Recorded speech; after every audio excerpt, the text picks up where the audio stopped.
ನಮಸ್ತೆ ನಮ್ಮ ಪ್ರಿಯ ವೀಕ್ಷಕರೇ, ನಮ್ಮ ಲಕ್ಷಾ ಚಾನಲ್ಗೆ ಸ್ವಾಗತ. ವೀಕ್ಷಕರೇ, ನಾವು ಇವತ್ತು ಒಂದು ದಿವ್ಯ ದೃಷ್ಟಿಯನ್ನು ಪ್ರಸಾದಿಸುವಂಥ ಒಂದು ದೇವಿ, ನಮಗೆ ನಮ್ಮಲ್ಲಿ ಏನಾಗ್ತಿದೆ ಅನ್ನೋ ತಿಳ್ಕೊಳ್ಳೋ ಅಂಥ ಒಂದು ದಿವ್ಯ ದೃಷ್ಟಿ, ಅಥವಾ ಬೇರೆಯವರು ಬಂದು ನಮ್ಮ ಹತ್ರ ಅವರ ಕಷ್ಟ ಕೇಳ್ಕೊಂಡಾಗ ಅವ್ರಿಗೆ ಏನಾಗಿದೆ ಅಂತ ತಿಳ್ಕೊಳ್ಳೋ ಅಂಥ ದಿವ್ಯ ದೃಷ್ಟಿ, ಅಥವಾ ಬೇರೆಯವರ ಒಂದು ದೇಶದ್ದಿರ್ಬೋದು, ನಮ್ಮವ್ರು ಇರ್ಬೋದು, ಬೇರೆಯವ್ರದ್ದು ಇರ್ಬೋದು, ಯಾರ್ದೋ ಒಂದು ತಿಳ್ಕೊಳ್ಳೋ ಅಂಥ ಒಂದು ದಿವ್ಯ ದೃಷ್ಟಿಯನ್ನು ಪ್ರಸಾದಿಸುವಂಥ ಒಂದು ದಿವ್ಯ ದೃಷ್ಟಿ ಇದು. ಈ ದೇವಿ ಹೆಸರು ಬಂದು ಪಂಚಾಂಗುಲಿ ಅಂತ ಹೇಳ್ತಾರೆ. ಪಂಚಾಂಗುಲಿ ದೇವಿ ಅಂತ ಹೇಳ್ತಾರೆ. ಇದನ್ನು ನಾವು ಮಾಡ್ಕೊಳ್ಬೇಕಾದ್ರೆ ಭಾಳ ಸ್ವಲ್ಪ ಇದಿದೆ, ಆದರೂ ನೀವು ಮನಸ್ಸು ಮಾಡಿದ್ರೆ ಯಾವುದು ದೊಡ್ಡದೇನಲ್ಲ. ಯಾಕೆ ನಾವು ಸಾಧನೆ ಮಾಡಬೇಕು ಅಂದರೆ ಎಷ್ಟೆಷ್ಟೋ ಕಷ್ಟಪಡ್ತಾರೆ. ಆಗಿನ ಕಾಲದಲ್ಲೆಲ್ಲ ಅಂಥ ದೊಡ್ಡ ದೊಡ್ಡ ಯೋಗಿಗಳಿರ್ಬೋದು, ಋಷಿಗಳಿರ್ಬೋದು, ಭಾಳ ಕಠಿಣವಾದ ಒಂದು ತಪಸ್ಸನ್ನು ಮಾಡಿ ಅವರು ಅದನ್ನು ಸಂಪಾದನೆ ಮಾಡ್ಕೊಳ್ತಾ ಇದ್ದರು.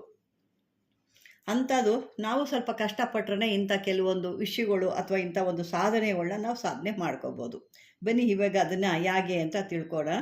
ಇದು ಒಂದು ಒಳ್ಳೆ ದಿವಸ, ಒಳ್ಳೆ ತಿಥಿ ದಿವಸ, ಒಳ್ಳೆಯ ಒಂದು ಶುಭ ದಿವಸ. ಇದನ್ನು ಶುರು ಮಾಡಬೇಕಾಗತ್ತೆ. ಇದಕ್ಕೆ ಬೇಕಾಗುವಂಥದ್ದು ಮಾಲೆ ಬಂದು ರುದ್ರಾಕ್ಷಿ ಮಾಲೆ.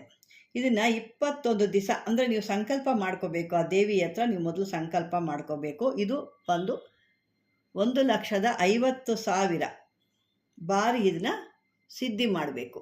ಜಾಸ್ತಿ ದಿವಸ ಬರುತ್ತೆ. ಹಂಗಾಗಿ ನಿಮಗೆ ಎಷ್ಟು ದಿನದಲ್ಲಿ ಇದನ್ನು ಮಾಡ್ಕೊಳ್ತೀರಾ, 21 ದಿವಸದಲ್ಲಿ 1,50,000 ಲಕ್ಷ ಮಾಡ್ಕೊಳ್ತೀರಾ, ಅಥವಾ 30 ದಿವಸದಲ್ಲಿ 1,50,000 ಲಕ್ಷ ಮಾಡ್ತೀರಾ, ಅಥವಾ 40 ದಿವಸದಲ್ಲಿ 1,50,000 ಲಕ್ಷ ಮಾಡ್ತೀರಾ, ಅದು ನೀವು ಒಂದು ತೀರ್ಮಾನ ತಗೋಬೇಕು. ನನಗೆ ಇಷ್ಟು ದಿನದಲ್ಲಿ ಇಷ್ಟು ನಾನು ಮಾಡ್ಕೊಳ್ತೀನಿ, ನನಗೆ ಆ ಶಕ್ತಿ ಇದೆ ಅನ್ನೋದು ನಿಮಗೆ ಗೊತ್ತಿರುತ್ತೆ.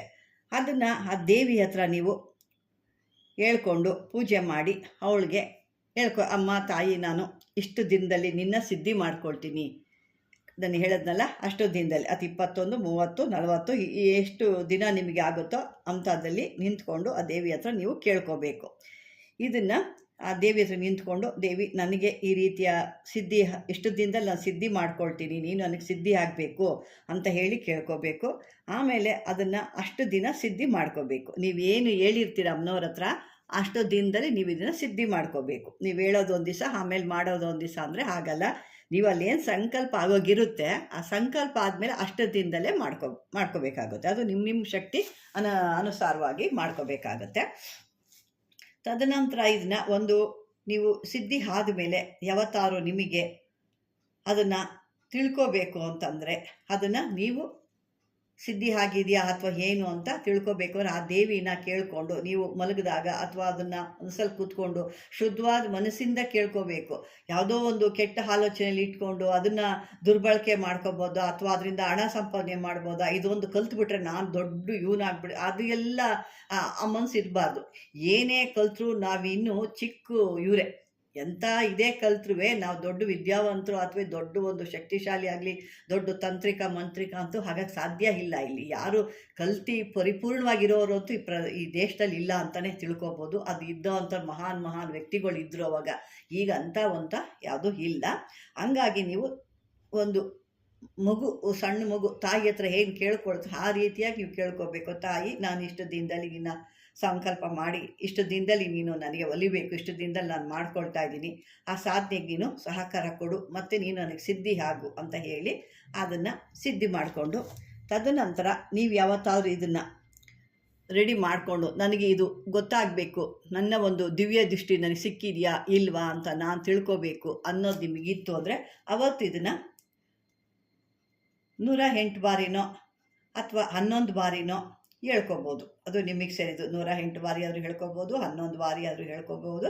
ಅದನ್ನು ಹೇಳ್ಕೊಂಡಾಗ ನಿಮಗೆ ಗೊತ್ತಾಗುತ್ತೆ ಅದು ಸಿದ್ಧಿ ಆಗಿದೆಯಾ ಇಲ್ವಾ ಅನ್ನೋದು. ಇದಕ್ಕೀಗ ನಾವು ಮಂತ್ರ ಅಂತ ನೋಡ್ಕೊಳ್ಳೋಣ.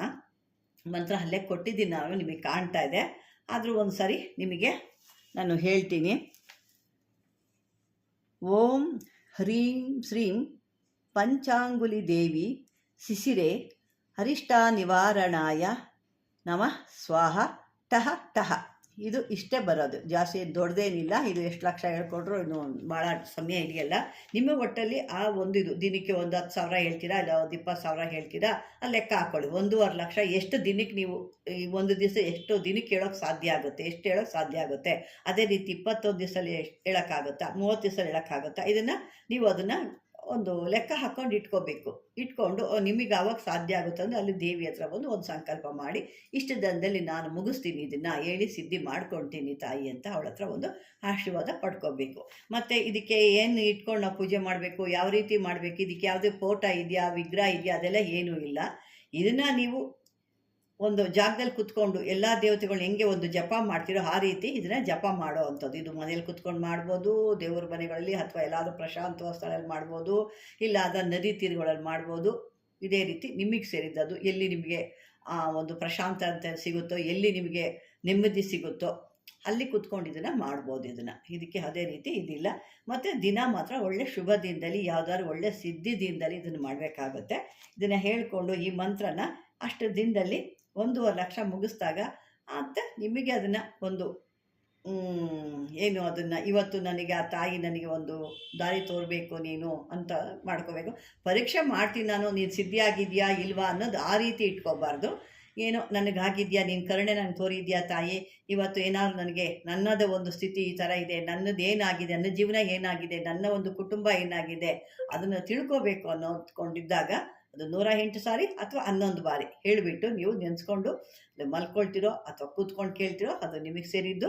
ಆ ರೀತಿ ಮಾಡಿದಾಗ ನಿಮಗೆ ಆ ದೇವಿ ಯಾವುದೋ ಒಂದು ರೀತಿಯಲ್ಲಿ ಆ ದೃಷ್ಟಿಯನ್ನು ಕೊಡ್ತಾಳೆ. ನಿಮಗೆ ಏನಾಗಿದೆ ನಿನ್ನ ಮನೆಯಲ್ಲಿ ಅಥವಾ ನಿನ್ನ ಮಕ್ಕಳಿಗೆ ಏನಾಗಿದೆ ಅಥವಾ ನಿನಗೇನಾಗಿದೆ ಅನ್ನೋದು, ಅಥವಾ ಬೇರೆಯವ್ರಿಗೆ ಏನಾಗಿದೆ, ಮೊದಲು ನಿಮ್ಮ ಮನೆಯನ್ನು ನೀವು ನೋಡ್ಕೊಳ್ಳಿ, ತದನಂತರ ಬೇರೆಯವ್ರನ್ನ ನೋಡ್ಕೊಳ್ಳಿ ಅಂತ ಹೇಳ್ತೀನಿ. ಇದನ್ನಿಷ್ಟು ಹೇಳ್ಬೋದು ನಿಮಗೆ. ಆ ರೀತಿ ಹೇಳಿಕೊಂಡು ನೀವು ಇದನ್ನು ಸಿದ್ಧಿ ಮಾಡಿಕೊಂಡು ಆ ತಾಯಿನ ಒಂದು ನಿಮ್ಮ ಕಷ್ಟಗಳಿಗೆ, ನಿಮ್ಮ ಒಂದು ಜೀವನದ ಪ್ರಶ್ನೆಗೆ ಬಳಸ್ಕೊಳ್ಳಿ ಅಂತ ಹೇಳ್ತೀನಿ. ಇದು ಒಂದು ವಿಡಿಯೋ ನಿಮ್ಗೆ ಇಷ್ಟವಾದರೆ ಲೈಕ್ ಮಾಡಿ, ಶೇರ್ ಮಾಡಿ, ಆದಷ್ಟು ಶೇರ್ ಮಾಡಿ, ಸಬ್ಸ್ಕ್ರೈಬರ್ ಕೂಡ ಮಾಡ್ಕೊಳ್ಳಿ ಅಂತ ಹೇಳ್ತಾ ವೀಕ್ಷಕರೇ, ಇದುವರೆಗೂ ಈ ವಿಡಿಯೋ ಒಂದು ನೋಡಿದ್ದಕ್ಕೆ ಧನ್ಯವಾದಗಳು.